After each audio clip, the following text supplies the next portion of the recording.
helping each other with, in the way that iron sharpens iron in a way. We're in the weight room, and the harder we work as a group, only the better for us.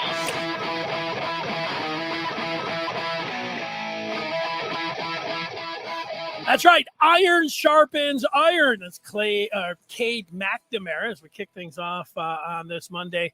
You hear that from athletes and coaches about getting in the weight room and iron sharpening iron. They say it because it's true.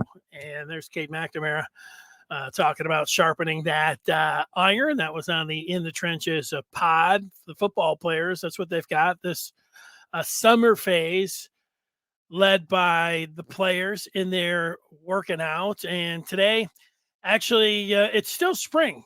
You might find that hard to believe. You notice how long the days are. Well, the longest day of the year is going to be tomorrow, and that's the first day of summer. So the last day of spring. We're ready to go here. We're part of Maize in Blue Review. If you're watching via the video, you can see our first screen on there with Maize in Blue Review. But we talk Michigan, the latest in Michigan sports. We're here live weekdays at 1:00. We take your calls. We read your feedback. We do all of that. And then we talk about what's shaking with the Maize and Blue. We do have, if you're looking at the chat, we do have a call-in number that is available for you. Write it down if you're listening to the podcast, and then fire off a call in the 1:00 hour, 810-666-1574. You'll be able to see it on the screen if that's something that you want to get into. And before we jump into what we're talking about, I want to let everyone know that you can also get involved all day, all night by joining up with us on the Maize and Blue Review. And you can do that by going to rivals.com. Love to see you. We've, I would say that Josh Henschke, who was at the Tigers game over the weekend, looked like he was having a ball, took some pictures, did a good job taking some pictures, did a good job delivering a victory too. Things were not looking so hot for the Tigers, as you know, but since Henschke went to that game, the Tigers are 2-0. And Josh is doing a good job not only sprucing things up, man, energizing Maize and Blue Review as we're pushing forward here through the summer and, trying to bring you the best Michigan coverage. And I could tell because things have been amped up for sure. All right. It's going to be really hot this week. And it does appear, you might want to say finally, and I think that's fair, that Michigan football recruiting is heating up. It's something that we're going to be talking about today. Also, we've got some championship rings to show you. I've got some interesting photos, entertaining photos as well. And I got a video of the possibility, the Michigan basketball team, they just picked up a transfer from Duke, Joey Baker, a 6'6". He's a grad transfer.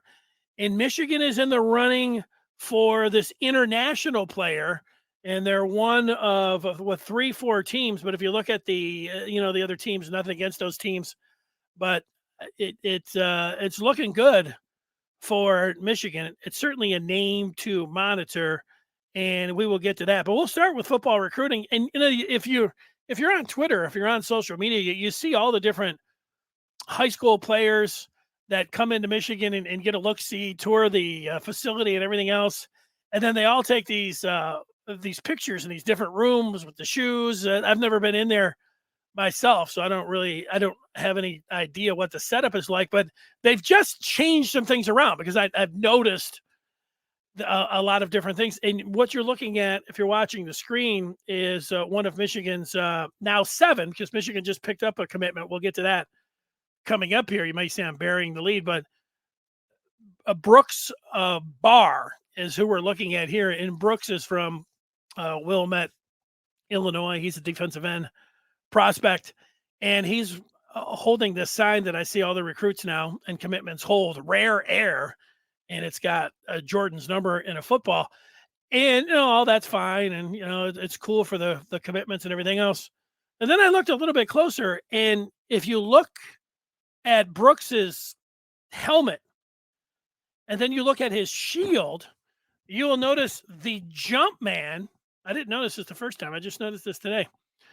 You notice the jump man on the screen. Now, so you say thumbs up or thumbs down. Let's take a closer look. There it is. Brooks Bahr.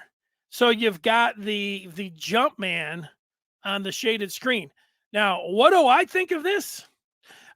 If it doesn't interfere, like, if you're, I would think that you'd be looking out, but I don't know. The technology maybe is so good, and maybe it's just for show. I don't know. It could be. It could be just for show. And I would also think, without knowing and not, knowing the latest technology and everything else, that if I was looking out one of these windshields for the helmet, visors, windshield, that I would think that it would mess with the colors. You'd want the whole thing the same color, but I'm not sure of that. And if not, just by appearance, it is pretty cool. And if they're just putting them out there for the recruits, like, hey, check this out. You never want to wear it in a game because it mess with your possible, then maybe not. But it looks to me, it looks pretty cool. And there's one thing about advertising. There's advertising, you splash it all over the place and feel like, God, how many things do they? And I have to admit, when I see it on the NBA uniforms, the little swatches over there, and look, I'm good with advertising and get some more advertising here on the Michigan Football Today show. But at some point, you're like, come on, man, that's a little bit, isn't it a little bit too much? And yet with Jumpman, it doesn't seem like that to me. I can't get enough of it. Just on the picture that I'm looking at, you see it on the uniform, and now you can see it on the visor on the helmet, which is pretty cool. Now, I don't know all the technicalities there, but the helmet, was it shut that makes the helmets? I'm not sure. But you'd wonder if they had to do anything to get involved with getting the approval there. And maybe, again, it's just for show and not for something that we'll see in games. I don't know. I do know the chin straps. A couple of years ago, they had the Michigan on the chin strap, and I thought, yeah, that looked pretty good too. But I noticed they did away. Maybe too much. Can there be too much maize or too much blue or too much Michigan or too much Jumpman? This beauty would be in the eye of the beholder. I got a couple other looks at Bahr's face mask. There's a real close-up. And, yeah, I liked it. So that's why I put it there. And there's just a little thumbnail of it. Of the helmet. Antoine likes the logo on the visor, and he would say they make it see-through. Yeah, I would think so too, Antoine, but there's the technology there that, we're looking in, we see two-tone. You're telling me that Bahr looking out, he sees nothing except, the shade that is provided by the visor? Antoine saying they need to make the Jumpman logo with a football instead of a basketball for the football players. That would be my idea. Well, if you go back and look at the thing that he was holding, Bahr, in the first screen that I put up there, see if I can go back to that one. I should be able to go back to that one. Yeah, here it is. That is you see it, Antoine. Maybe I can't put everything up there at once. There is a football. So I think what you're saying is something that they've responded to, because this rare air, you got the Jumpman sort of logo. It's certainly down here, the Michigan Times, the Jumpman logo, and they call it rare air. And they do have a football in there. So I think your advice is not... it's something that they have implemented. You ask, and they deliver just like that, Antoine. How about that? Can't get enough of those Brooks Bahr masks. I don't know why the screen's going a little crazy. Maybe I go Michigan did get a commitment this weekend. Deakon Tonielli, a tight end, 6'5", from Oswego, Illinois. Deakon, a tight end named Deacon. Now, you're old enough, you remember, you might know the name anyways. Deacon Jones, who was great for the Rams, part of the fearsome foursome.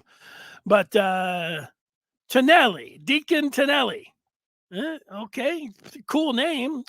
Illinois Rivals has Tonelli ranked as a 3-star, committed over the weekend, and here he is. Now, if you recall, Michigan had a 4-star tight end commit, I don't know, a couple months ago out of Massachusetts, Andrew Rappelier.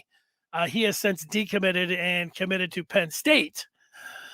Michigan, the word is that they're still open to looking for tight ends. And so this doesn't mean that they're done necessarily at the position, but it had been quite a dry spell for Michigan. I don't need to tell you if you're watching this. I mean, you're a big Michigan or listening to it, big Michigan fan. You get where, you go through football and it's like, all right, basketball, so all right, hockey, okay, let's see what baseball. And then you get into the summer and then you're really like, what's going on in recruiting? It's like, where are the commitments? What's going on here? Why is Michigan? And then you get some people saying, just relax, and then I'm more in the relax category than I am in the panic category, but I also understand the concern where you're thinking, and I was thinking as well, that Michigan, if they weren't, didn't win the Big Ten in, close to 20 years, and they had a top 10 class last year, and thinking, hey, you win the Big Ten, you don't have to answer that question anymore.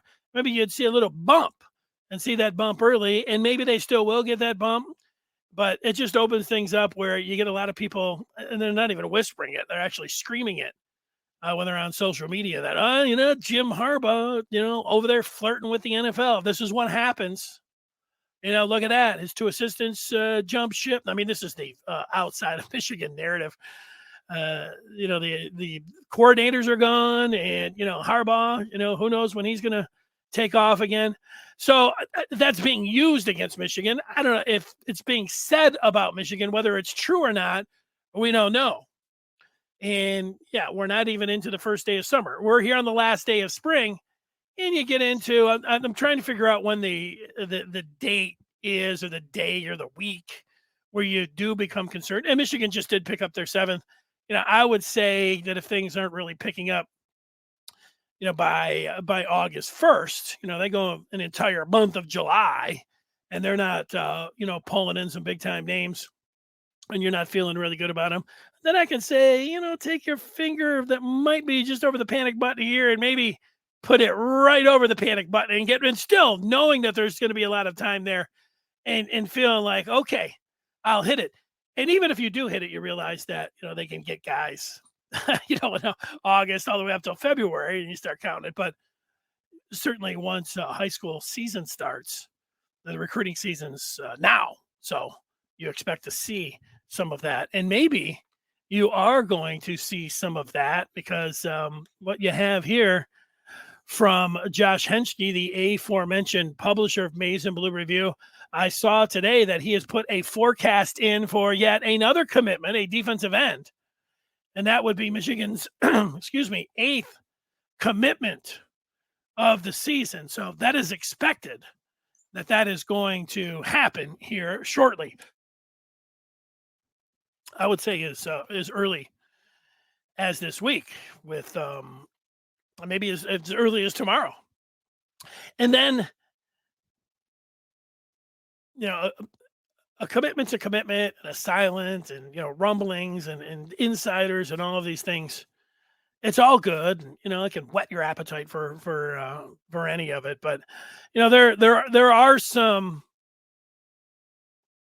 really good indicators that Michigan's about to, they just got their 7th commitment over the weekend, and like I just said, number 8, but 9, 10, 11, 12, like that this is going to happen here sooner rather than later. Sooner, this week. Whenever you say 2 weeks, so it's like, I go back to the pandemic where everybody's like, well, if we just do this for 2 weeks and get out ahead of it, and then it became one of these things. Well, 2 weeks. So I feel like I'm laying that out here, but so I'll just say a week. I feel like that I could be sitting here next Monday and that Michigan could go to 9, 10, 11, 12. I feel like that could happen. I feel like, they're on the verge of that.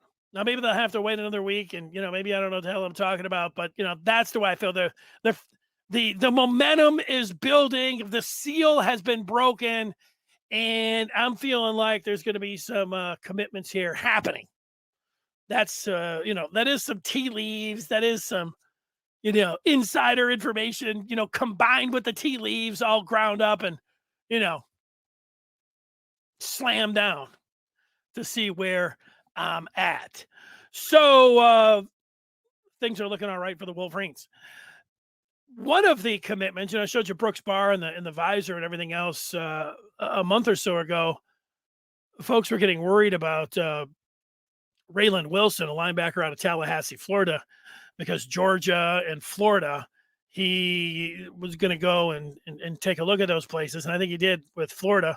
I was looking through his Instagram, and I think he has a picture of, hanging out by I don't know, look like a Lamborghini, maybe down there in the swamp in Gainesville. So, but Wilson is still committed to Michigan, and he took some pictures in Ann Arbor over the weekend. And it's always good to see what a guy looks like in the maize and blue. And I'm going to say that he looks pretty good. And he's got a pose where he's laying down on the field on a Michigan flag with his hands behind his head. All the players are now taking that particular photo. If it was only one, I could say, yeah, it looks like Wilson's having a really good time. They all take that particular photo, and you can see why. It looks pretty cool. So at least I don't know, is it a good indicator that he's going to stay with Michigan, that he's happy? You're always going to be, you go visit, you talk to the place that you committed to, and they're like, hey, stay with us and everything else. It's not bad news that he came up here and that he's committed to Michigan and that he put the maize and blue on and took some pictures. So I would say that's the kind of stuff that looks good. Antoine with some more feedback here is talking about the Jordan with the basketball, make it a football. Oh, you mean the actual silhouette of the jump man? You want to make it him jumping with a football in his hand? Is that what you're saying? Let me see if he clears that up. His highlights, nice hands. Even the young man quarterbacking a few times. We know Michigan likes to throw to the tight ends. Antoine's already watching video of Michigan's new commitment. Michigan was late last year for whatever reason. Seems to be a tradition. He doesn't like it, but whether it's on purpose, he doesn't know. And yeah, he wants to change the actual jump man. So instead of having Jordan, I mean, that's the logo. Yeah, I would be against that myself, Antoine. So he's saying like the little picture up on the jersey, you could see there, change it and having him split-legged and throw a football. If they did go and so I mean that's Jordan's brand, so he would never want to do that. Who was the DB that went up against it was Wisconsin and came over his back with the one arm pick? That was Jordan Lewis, wasn't it? Came up with that interception. I remember, being at the big house for that one. Rain starting right after the game. Stadium emptied out. I was sitting there. The lights were still on. The rain was coming down. Michigan wins that one. What was it? 14-7. If there was ever, besides the jump man, a silhouette that they were going for, you could come up with a lot of different players and, great players and everything else. But that one, it happened on the field, and it's pretty cool as potential logos would go. All right, let's turn our attention to basketball. And Michigan is in the mix with Yousseff Khayat.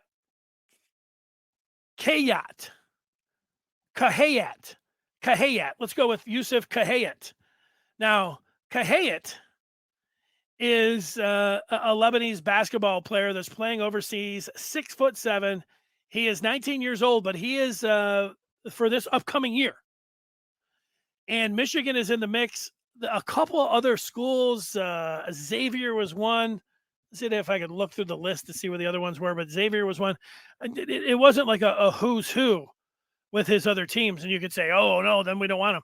I don't know. Maybe let's you might be right about that, but let's watch some of his tape to see that maybe Khayat, maybe you would want him in the maize and blue. So let's start that video up.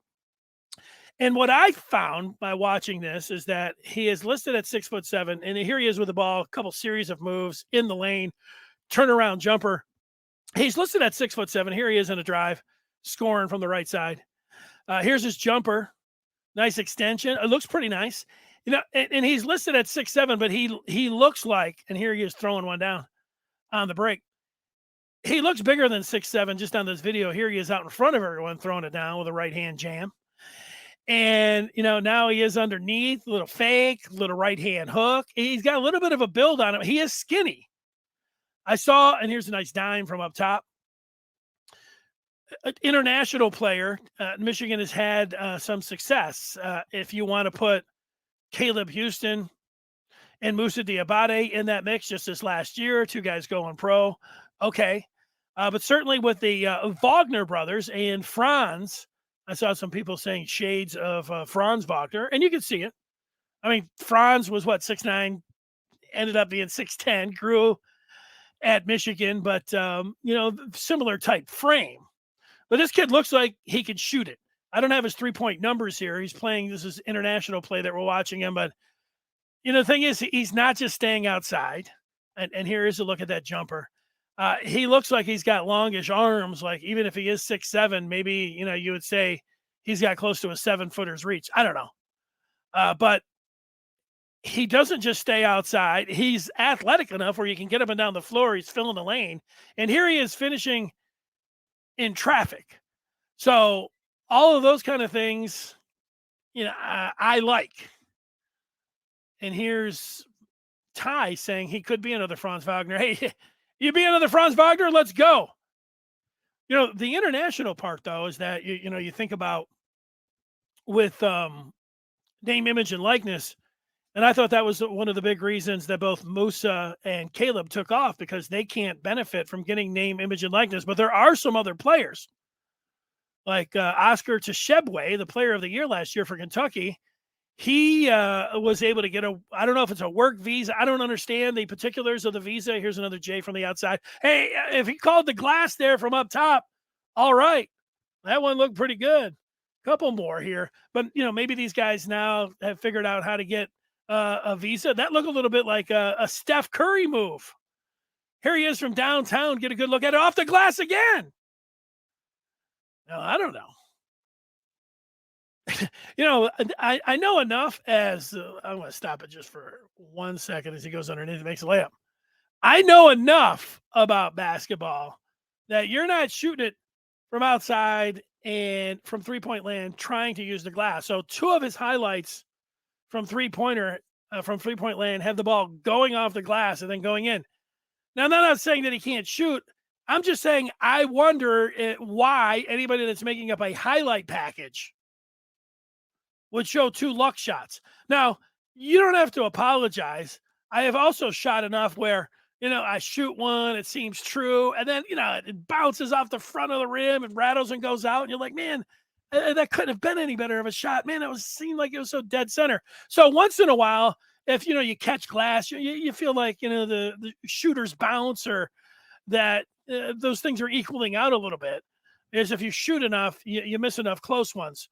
But I do wonder just for a second why you would throw 2 3-pointers from downtown going off the glass. Nobody's, trying to shoot it off the glass. Again, a couple more minutes here of a guy that Michigan is going after, an international player. Here's on the floor, showing that, he's ready to get after it, hustling.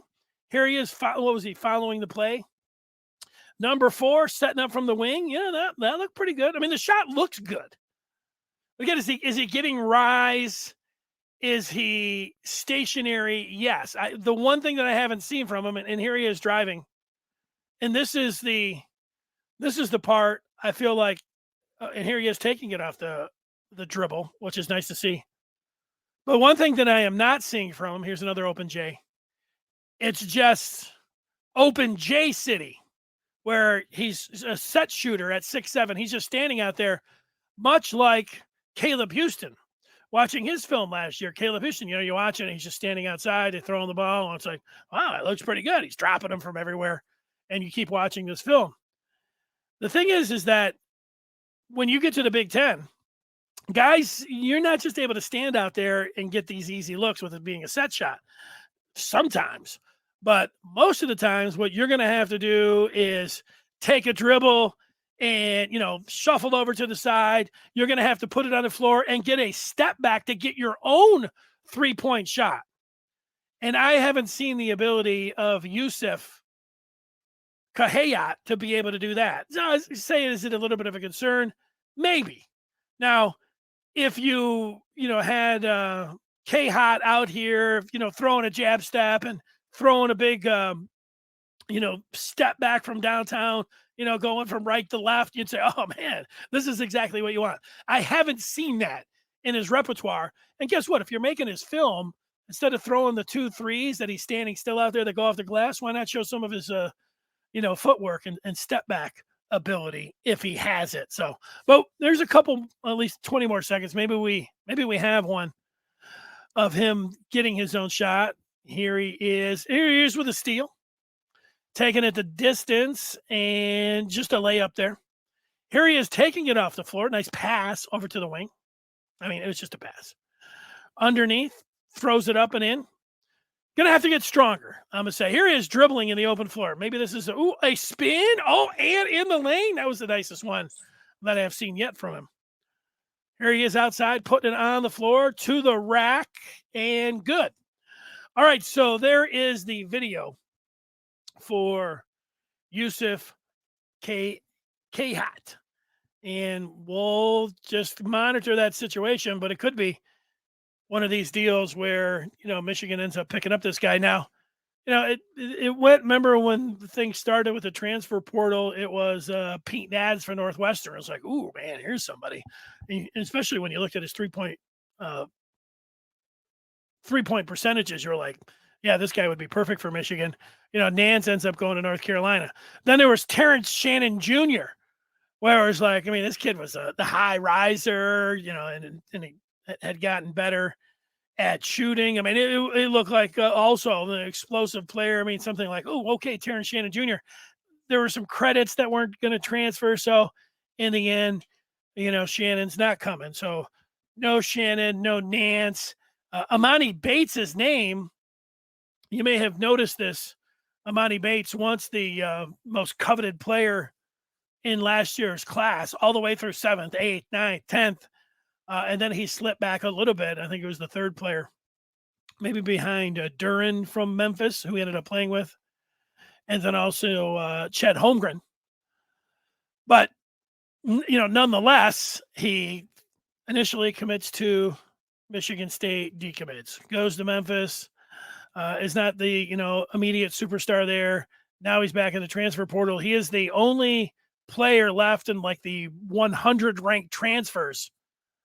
He's the only one. And then there was one, Emoni Bates. And, over the weekend, it was like, ooh, Illinois. Illinois looked like they were going to get him. And then Louisville fans are still hoping that they were going to be in with a chance because it looked like that's where he was going originally. But maybe he wanted a little bit more name, image, and likeness. And I think this is why, when it comes down to Michigan stance, anybody that is connected with Michigan, they're telling people like, no, that's all. They're not saying this verbatim. That's one-sided, but it felt like that Bates was putting Michigan's name there. It wasn't Michigan, making any kind of push behind the scenes or anything else. And, his dad is like, LaMelo and Lonzo's, dad.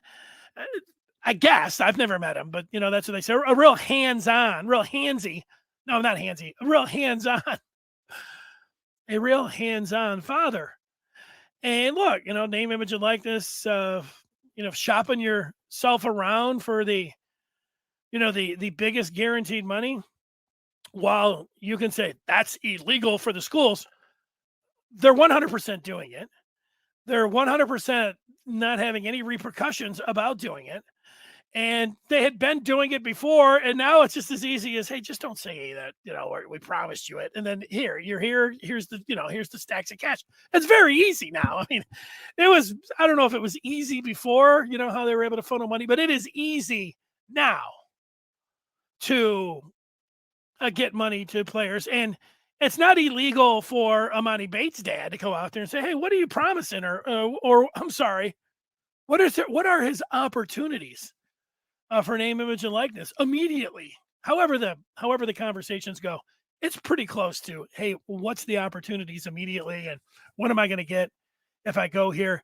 And Michigan is not, whether you say it's right or wrong, and this is what Harbaugh said, either right or wrong. We're not doing this transaction stuff up front.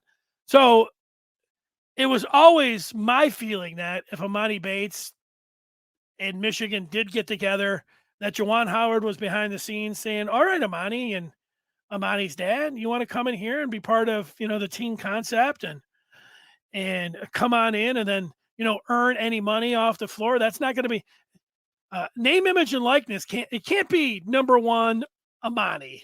Number two, name, image, and likeness. Number three, draft stock. Number four, Michigan. What it needs to be, and this is kind of the conversation I think Juwan has with Emoni Bates. If you want to come to Michigan, number one, what's coming down here is Michigan. Number two is going to be Michigan and your teammates. Number three is going to be Michigan and the coaching staff and your teammates. And number four is going to be playing like a team, your teammates, the coaching staff, and Michigan. You want to put, being a student in there? That sounds good too. So those are the four things. So I think Bates's list, this is my impression of it, and Michigan's list, when they compare them, there's just no match.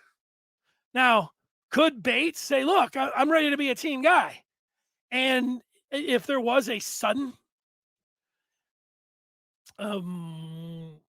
coming together of Emoni Bates in Michigan where it didn't look like it was going to happen, it didn't look like he was going to Illinois, then I think that's what's happened, that he's convinced Juwan Howard and company that it's not about him and it's about the team. Now, you could say that's just lip service, and all those things are fair to say. One thing about Emoni, man, he is, whether he knows it or not, or his dad knows it or not, this just is swirling. It's just controversy and, constant talk about him and all of those things. Maybe it's not all true. But maybe some of it is. And whatever the case is, he is still out there. I was always somebody that was open, for Emoni Bates because of the talent. And I knew that if he was going to go to Michigan, it was going to be about Michigan's list and not Emoni's list. And so, not that I'm hopeful for that, because are you really changing everything up? Probably not. And I think from Emoni, who went to Louisville and thought, that he brought his wallet in and said, hey, where's it at? And they were like, whoa, wait a second. That's not the way it's going to work here. And so Emoni is back out there, shopping himself. I constantly find it interesting that, Eastern Michigan, his name is, on his list. So, and there'll be another team that'll jump in. Somebody's going to give him something like Eastern Michigan. I haven't been contacted by the true EMU collective, but I don't get the feeling that, that Eastern Michigan is putting together, any kind of collective, to throw at Emoni Bates. Now, maybe they should think about, putting something together because, the George Gervin Center, if Eastern Michigan did get Emoni Bates, that would be a hell of a draw, for the Gervin Center, for the Iceman Center. Just a thought on how that might go.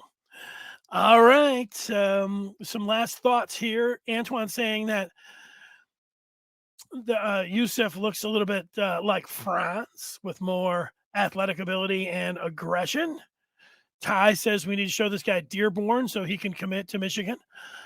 Well, Ty, Dearborn, I don't have the census in front of me, but I've always thought throughout my life, and I've heard it, is that, Dearborn has the largest population of Lebanese Americans in the country. So, yeah, I would think that, the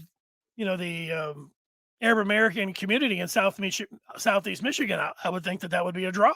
But I don't know. That's something that you're bringing up that I would think that would help Michigan. So a name to keep an eye on, and we'll see. You don't have to keep an eye on Emoni Bates. It's a saga at this point. He is a local guy.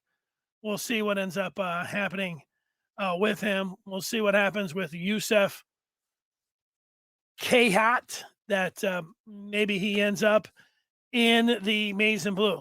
Programmer reminder that we'll get to in a minute. First, I want to show you some rings. Michigan did get their Big Ten championship rings for winning the Big Ten in 2021. Here's an all-side look at them. This is a big, fat ring. On one side, you got Big Ten champs 2021. On the other side, you got Harbaugh, Coach Harbaugh, on the other side with a Michigan helmet. I like the rings. Here's what I thought was interesting. I have a picture up of a former Wolverine wide receiver, John Colasar. You may remember John Colasar's exploit at split end for the Wolverines. He was awesome, scored a lot of big touchdowns for the maize and blue. A couple of those touchdowns from Jim Harbaugh. His son, Cade Colasar, number 35. They got together at I don't know if there was a ring ceremony, but I saw a lot of Wolverines with pictures. AJ Henning on his TikTok page. I took some of his video and I put it on our TikTok page. So go to that Maize in Blue review TikTok page and you can see AJ Henning dancing with a couple of his teammates and showing off their jewelry. Jalen Harrell and Mike Morris were joined by AJ Henning on his TikTok to show. But if you just look at the size of the rings over the years, Colasar, John, put on his son Cade's Big Ten ring, and then you see the rings from the 80s. I might have to show this to Scarcelli tomorrow. So, like, you could wear the Big Ten championship rings, I would think, without, it's not too gaudy, but, I think gaudy is maybe what you're looking for. Because the one that Michigan has now, are you ever wearing that out? Now, I'm going to be married 9 months this week, and I don't have a wedding ring on. I had 2 of them, and I lost both of them. I remember the first one I had, I wasn't even a couple months married, and I remember being in a gas station. I was waiting in line. I'm kind of waiting there, and I kind of just looked down, and I'm like, hey, where's my ring? It just wasn't there. So I have no idea where that one went. I got another one a couple years later. It's titanium one, real nice. But I put on too many pounds, and what happens when you do that is that not only does your waistline get bigger, but your fingers get a little chubbier, and so it was getting to be too tight. So I would take the ring off a lot. Some people just put it on, never take it off. That's probably the way I would like to do it. So I don't know. I think it ended up dropping down. Must have dropped down one of the vents here at the house. And what are you going to do when that happens? I don't know that. I kept thinking that it would turn up, but I haven't worn a wedding ring for 6 years. All right, that just got me off the path here. I look good in a jewelry box. I just don't know where you're wearing, the Big Ten championship ring. The nice problem to have. You know what I'm saying? That's it. Ty says that's a big ring. Yes, it is. I've seen some of the. I saw all the way back to, what was it? The 2000 Ravens. I think they're doing this after the NFL team. I had a 2000 Ravens championship ring, and that thing was as big or bigger than this one. So that's over 20 years ago. And then a couple of years ago, Larry Foote, I was at an event where Larry was at, and he let me hold. I know this thing, like you do curls with Larry Foote's ring. I put the picture up here a couple months ago that I had, but it was big or bigger than the championship ring. So that's it, man. You get a big championship ring now. That's the way you do it. Antoine says I should have got that resized. Yeah, well, my resizing, Antoine, my idea was, instead of getting it resized, was that I was going to resize myself. I lose a little weight, and then I'll be like, hey, that ring fits on my finger pretty good now after I lost that weight. But yeah, I get it. At some point, you could say, if I'm either going to wear a ring or resize it. It's kind of like going up in a size or shirt, a size shirt or not, or pants. You're like, oh, okay, am I really just I'm either going to lose the weight or am I going to go buy, some new clothes? Know what I'm saying? Speaking of Jim Scarcelli, who we will show the rings to tomorrow, he is normally joining us, Scarcelli, on Thursday, but Scar is going to a football camp on Thursday, so he is going to join us tomorrow. Scarcelli is going to talk about some things that Jim Harbaugh is doing right now that people are not aware of. I was trading text with Scar today, and we will also talk about that game on October the 1st this year. That is when Michigan, 4-0 Michigan, goes in to play Iowa in Iowa City. We will talk about the Iowa Hawkeyes, and we'll have a preview tomorrow with Jim Scarcelli. All right. Thanks for watching. Go ahead and rate the podcast if you listen, and any kind of feedback you can give us, reviews, those are all appreciated and definitely help out. Until tomorrow at 1 o'clock, Dennis Fithian. So long, everybody. Get those rings resized. Nice championship rings. Take care. Talk to you tomorrow. Let's hit the end of the